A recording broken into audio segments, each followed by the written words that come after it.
The AFC Champions League is upon us. That's right. The AFC Champions League. And you might be asking yourselves, the AFC Champions League, what's up with that? What's going on over there in Asia? Well, if you weren't aware of what happened in the transfer window, a lot is happening in Asia, man. With the insane moves that Saudi Arabia made in the transfer window, spending boatloads of money and getting a guy as big as Neymar to come join this confederation. You have the AFC Cup happening in January. And when you look at the international level, teams like Japan going on crazy runs in the World Cup, playing really good football. I think there's an argument here to be made that the AFC Champions League that is upon us, that we are about to see, is the most talent-filled, highest quality, and most expensive AFC Champions League we've ever seen, bro, because of the names, the talent, the teams, and how they formed themselves this year is going to make for something truly ridiculous in the Asian region. Region? Did I come out right? I want to kind of establish here before, the tournament truly gets going, because we already have started. The tournament is already a few matches in. But I want to establish the Give and Gill's point of views here. Who do you truly see as contenders for this tournament going into it as a actual viable chance of lifting the trophy? Is this a tournament that ultimately is going to be dominated by Saudi Arabian sides?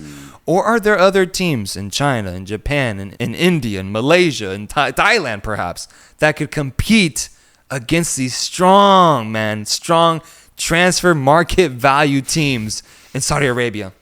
Damn, ask me this question again in December once I've been able to see all the teams. But right now, I think the clear favorites probably are going to be Al-Nassr with Cristiano Ronaldo and also Sadio Mane and also Anderson Talisca, Otavio, Marcelo Brozovic. Like, not only do they have the names, but they're playing really, really good football. And I think to stop a team like that is going to take a lot, especially since they're free-flowing right now and they have a lot of chemistry, and they're only going to get better as the season progresses. So I would actually have Al-Nassr or any other Saudi Arabian team definitely as favorites right now.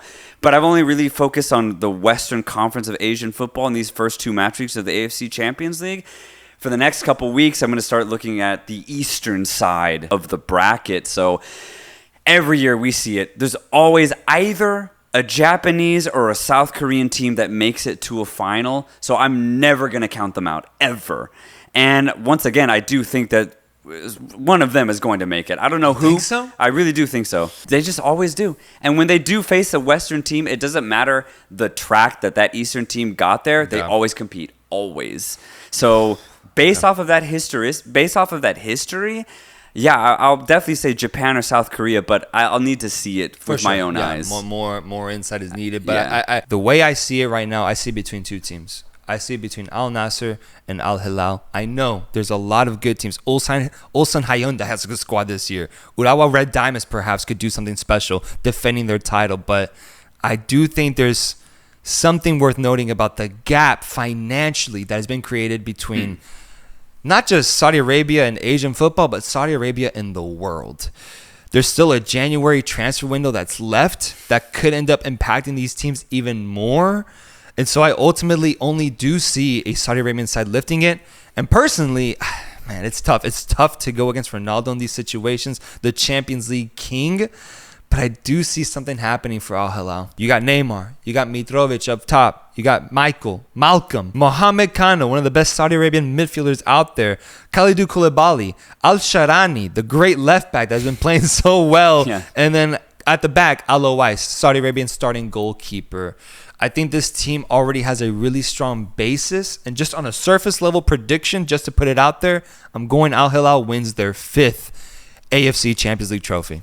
Yeah, I think I'll join you as far as just throwing it out there. Okay. But I'm going Al-Nassr. Throwing it out there, I'll just go ahead and say it. I do think a Saudi Arabian team is going to win, especially just when you look at how much stronger each team is getting there, just financially and market value-wise with the squad that they have. That's such a big point of contention to really talk about. But yeah, my team that I'm throwing all my cookies in is going to be Al-Nassr, 100% for me. You don't see any sort of limitation with them, because my thing for them is I see such an over-reliance on Ronaldo and Talisca, man. Yeah. Like outside of them, I don't know if I see more to be given from this team so far, but maybe as the season goes by, they can end up finding way more offensive weapons to really become a dangerous threat against these AFC sides. Yeah, I see what you're saying. But for me, I think Al-Nassr are only going to get better. And when I look at their points of attack, I actually see a lot of different avenues that they can take. First off, you have Cristiano Ronaldo, who's going to, first off, plan himself out on the wing, but will join the center forward and basically become another number 9. Is so good aerially, will find himself on the end of runs, and when the ball's loose in the box, if Ronaldo gets on the end of it, there's a really good chance that he's going to put it away. Then you have a really big target man like Anderson Talisca, right? And he already proved this past match week that he can get up and he can score. Talisca's back. He's a really good footballer, not just in the air, but with the ball at his feet. I think that's a really good option to have as well. And then when you look at the midfield, Marcelo Brozovic, he's having fun out there. He's having his way right now with the ball, with the opponents that he's facing. He's just dribbling through players like they're not even there. And then once he starts understanding, I think, the movements of Garib, Ronaldo, and Talisca, I think he'll be able to find them in a lot more space, a lot more often. And then, of course, you still have Sadio Mane. Once he's fully back, he'll be on the other side, and he'll just be able to just dribble penetrate. And then, of course, if Brozovic's not having a good game, well, you have Yusuf Fofana.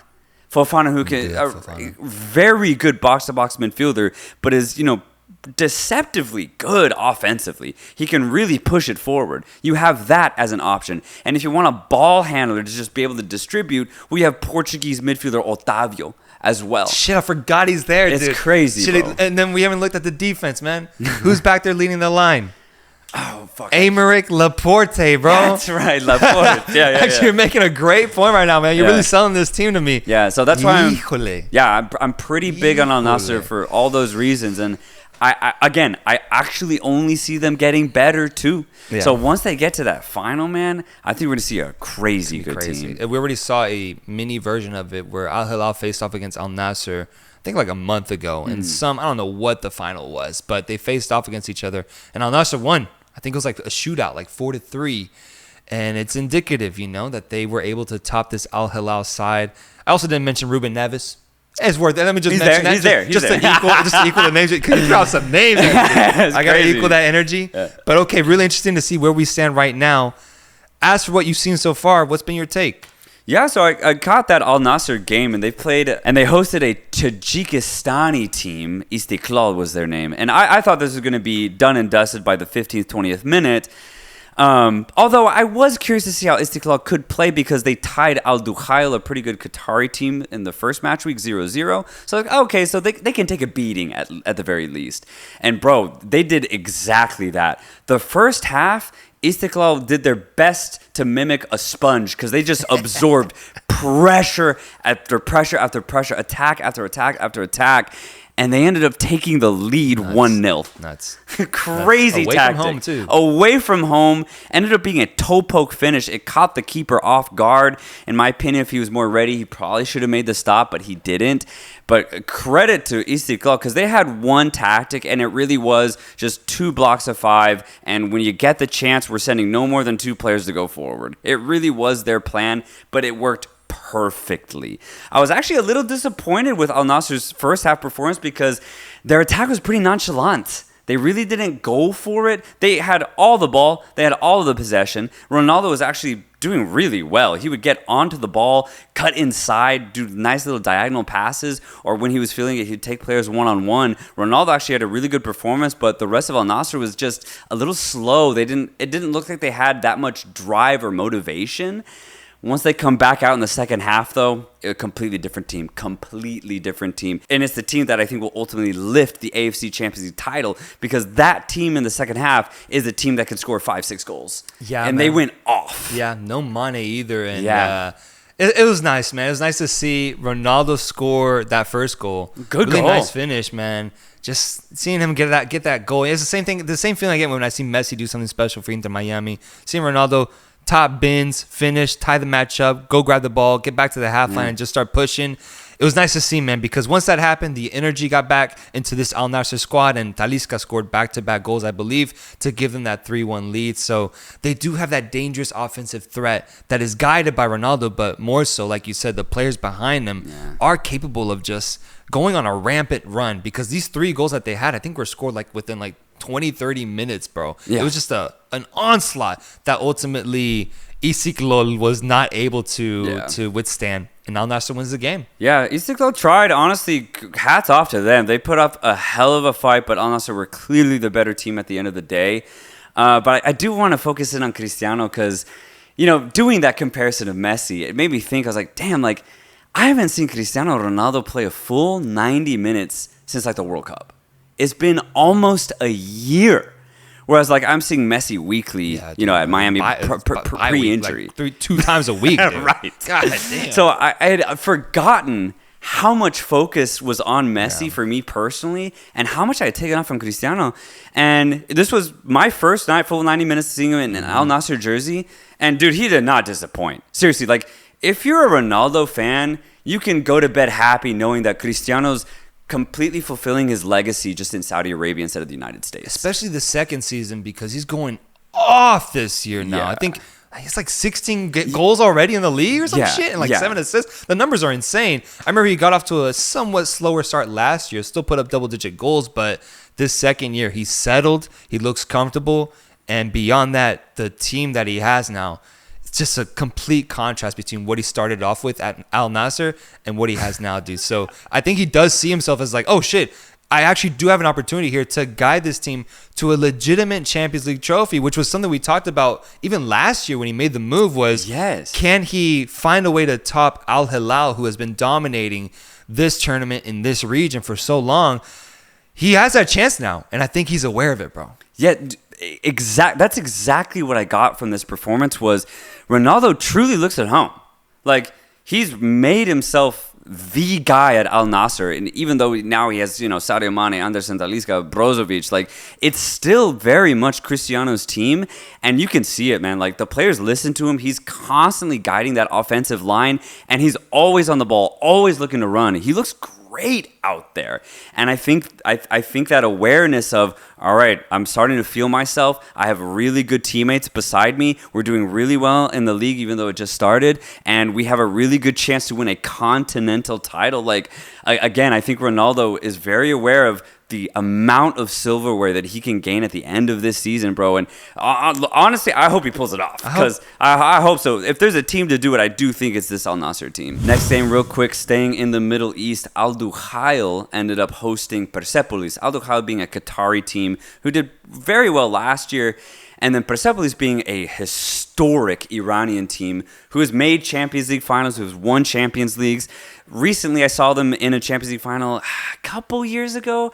They played a Japanese team in Iran, but lost. It was actually crazy. But so I was actually curious to see, because Persepolis have always had that history of being very, very good. But recently, they really haven't. They haven't made deep runs, and it's been, the Saudi teams that have really taken that stronghold over really good performances over the Iranian teams. So I was interested to see what would happen. For Al-Duhail, a lot of familiar Qatari names, bro. Almoaz Ali, Maribo, Karim Boudiaf, very, familiar Qatari national team players. And then, of course, Felipe Coutinho, who's on loan from Aston Villa. Nuts, I forgot. He's there, I forgot. So I was like, I forgot too. Once I saw the lineup, I was like, oh shit, Coutinho's here? Wow. I know, bro. Wow. Yeah. And just to get straight to it, Coutinho had a bad game, man. A really bad game. Every single touch he had was sloppy. Are you serious? Dude, he would have entrance passes come to him, and he would try to trap it, and it would go 3 feet away from him, bro. It was bad. Bro. It was really, really bad. He would maybe get past a player, and there'd be like an open pass to his winger, and he would mispass it. It was weird, bro. Was it lazy, though? Or was it truly bad? It was bad. No. It was bad. Like, his passes weren't even close to what they should have been. My only guess is that he's just trying to get match fit. And so I'm gonna give him that benefit of the doubt. I'll check back on him maybe in a month or two, see if that's fixed. But it was probably the worst Coutinho performance I've seen. God, it was man. it was Good really God. bad, dude. He really even couldn't dribble like past 2 yards, and he would get it stolen from him. It was bad. That's really disappointing because from an Al-Duhail perspective, you would be hoping that Coutinho would be thriving right now. Yeah. Especially in this group because they're in Al-Nassr's group. Yeah. And Persepolis, I think, is set to finish in second for this group. Mm-hmm. They need quality from their loanies. Yeah, Coutinho they're begging for it. Happens to be that guy, bro. He could be going off for them. He could And it be. might be a little too early, but still, man, like... The talent, the quality difference should be enough to where Coutinho comes in and just dominates. The fact he isn't, dude, just tells me that he's going to be on a James Rodriguez type of downfall where he just goes from team to team and just isn't able to make the starting lineup, bro. That's what I think this might end up in. I'm hoping it doesn't, but even besides Coutinho's performance, Al-Duhail just don't really have an offense. They really don't. They have some decent defensive players. Bamba is an Italian who's actually pretty decent. Ruben Schmedo, who's played with Olympiacos earlier in his career, he's pretty good too. But besides that defensive line, dude, like they don't have much going forward. Olunga's another player. Montari's another forward that they have, but they really need wingers. They need service. They need creative midfielders. And if Coutinho's not going to do it, no one else is. So if you're an Al-Duhail fan, man, it's just not looking good offensively. On the opposite side, though, Persepolis look great. They only got a 1-0 win, but I actually credit Al-Duhail's defense because of that. But Persepolis had majority of possession. They completely dictated the pace of this game, and they played their style fully. Al-Duhail could not change how Persepolis was playing. And what I really like about this Iranian team is that they have a really big focus on possession. Honestly, it's kind of Spanish in that regard. Like, it's about moving the ball back and forth, maintaining possession at all costs, and then when you see a really nice through ball, go for it. It's really creative, honestly, and they do the little tiki-taka, little 1-2 touch. It's beautiful to see. It's just, can get a little sloppy at times. It's not the highest quality, but the ideas are fantastic, bro. And there's one player that I want to highlight, 21-year-old Salmani. Has not made an appearance for the Iranian national team. He just joined Persepolis literally like last month, and I think he's on the rise. Fantastic player, attacking midfielder, likes to, thrive right in that pocket, right underneath the strikers, but he also likes to come deep. He has a very free role in this team. It's so dope to watch, bro. Highly recommend catching a Persepolis game and specifically watching number 80, Salmani, bro, because he has the perfect foundation to be a very good attacking midfielder. The only thing is that he's pretty inefficient. That's the only thing. So, for example, if he sees like a wide open through ball, he's going to go for it. Doesn't necessarily pull it off. He would have these crazy one-touch pass attempts. Crazy. Didn't necessarily pull them off. But the fact that he was even going for them, like these crazy passes, are like, oh, okay, this kid's very confident and he has the skill set. He just needs to improve a little bit. So I'm wondering to see where Salmani's career can go. Because if he can keep improving, he's young, 21. Over the next 2-3 years, maybe he could join, for example, the same caliber like Sardar Asmoon, who's able to actually go and have a career in Europe. I think Salmani could have that same trajectory, but he does need to improve just a little bit. That's my take on Persepolis. I think they have a really good team this year. I actually have them getting out of this group outside of Istiklol and Al-Duhail at Al-Duhail's expense. So, I think Persepolis have a pretty good team this year, and obviously Al-Nassr, are really fucking good. Yeah, the other match that I saw was the Al-Hilal, and I'm going to try to say his name here, Nassaji Mazandaran, playing against each other. Neymar's second game in the AFC Champions League, and I was just intrigued to see how does my boy, back right behind you, perform in this tournament. And he finally got his goal. Yeah. In which Nassaji just truly was not competitive. Al-Hilal took over from the get-go. Away from home, just doing their thing. Mitrovic got on the scoreboard here. And it was just good to see a good, really solid team effort to get a win after tying their first match in this tournament. But specifically Neymar, man. Specifically Neymar getting his first goal. It was interesting watching him, bro, because he's so selective about when he decides to implement those bursts of energy. Ooh, yeah. When he's on the ball and he gets on the ball, but then he'll decide, do I like what's in front of me or am I just going to say fuck it here? If he likes what's in front of him, then he'll feed a perfect through ball to his running teammate, or he'll do a crazy skill move to get past the player and then create an opportunity. But then other times he'll just kind of just decide, you know what? I'm just going to hand it off to my midfielder. I'm just going to hand it off to the side and just let them figure it out. His whole approach to Saudi Arabia so far has been kind of all that, because he's not putting in the same heart that I've seen him put in before for teams like Brazil, for teams like PSG, but he's still so good, so talented that even though he is selective now and even a little bit lazy, it's enough to make an impact. And I just wonder if as the tournament goes on, will he, turn that knob up a little bit more and more, because truly he doesn't need to go he doesn't have to go crazier than what he's doing right now, man. He's doing enough to guide this team to solid victories. I want to see how he performs in those knockout stages. Once there's actual stakes and competition, do we see Neymar, actually tracking back, actually mouthing off other opponents, actually getting into the game, and actually, throwing himself when he gets fouled and shit, because he's trying to milk as much as he can out of the match? What kind of Neymar will we see down the line? Because right now, I don't think we're seeing 100% Neymar, but I don't think it's necessary for Al-Hilal to win. Yeah. I saw the same thing when he made his debut 2 weeks ago for Al-Hilal in the AFC Champions League against an Uzbekistani side. He was very relaxed. Like, he never really turned it on, but there were moments when he would just do something crazy. I like that. He is very, very selective, especially now, I think, when he knows that, he's not in UEFA Champions League, and he knows that the fans are going to, harass him if he fucks up. So I definitely think he's kind of actually enjoying that side, honestly. Because I wonder, will we actually see a Neymar that doesn't get injured as much because of that? Ooh. Like, his health could actually end up benefiting from his decision to play like this. You're right. And ultimately, I wonder if that's like a conversation that Al-Hilal and the executives have with him, where they're like, hey, you don't got to play 100% to thrive in this league. Play 60 and also be aware of your health so that we can have you for a full season, instead of what PSG got, which was a hospital bill every second half of the season, bro. Every single time, bro. That's so true, bro. Holy shit. Yeah. So I hope that. Yeah, keep an eye on Neymar to see how he just continues his path in his career here in Saudi Arabia and how his health benefits from it.